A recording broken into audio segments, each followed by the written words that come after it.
Des jeux et produits dérivés conçus et distribués par une entreprise cénomarine.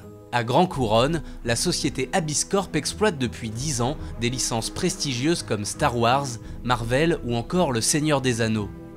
L'entreprise s'est d'abord structurée autour de la distribution de cartes à jouer pour progressivement s'orienter vers la création. Via ses marques propres, le groupe conçoit de nombreux produits, majoritairement fabriqués en France.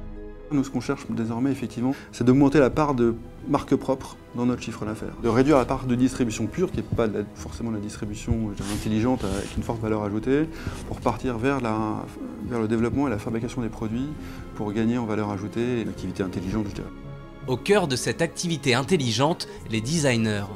Mathieu et Astrid finalisent un jeu de société créé autour d'un célèbre personnage de jeu vidéo.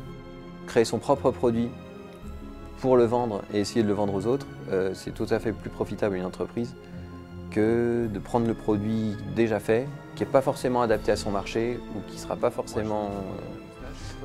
on n'a pas la même valeur en fait du produit. Nous, on peut choisir exactement ce qu'on met dans le produit. Si notre produit, on veut le vendre 19 € ou 24 €, on est entre guillemets maître de ce qu'on est capable de faire.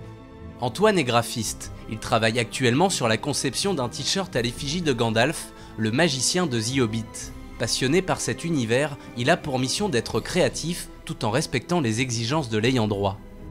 Alors, par exemple sur The Hobbit, on a reçu en premier lieu, après signature du contrat, toute une charte graphique donc, qui contient toutes les images nécessaires et en général un document qui nous explique un petit peu toutes les règles à respecter sur la licence, qui vont être le logo, il faut l'utiliser de telle façon, il ne faut pas enlever telle ou telle partie. Et ensuite, donc, on fait notre création, on envoie à l'ayant droit, qui vérifie. Et ensuite, une fois que notre produit est validé, on peut passer à la phase de prototype.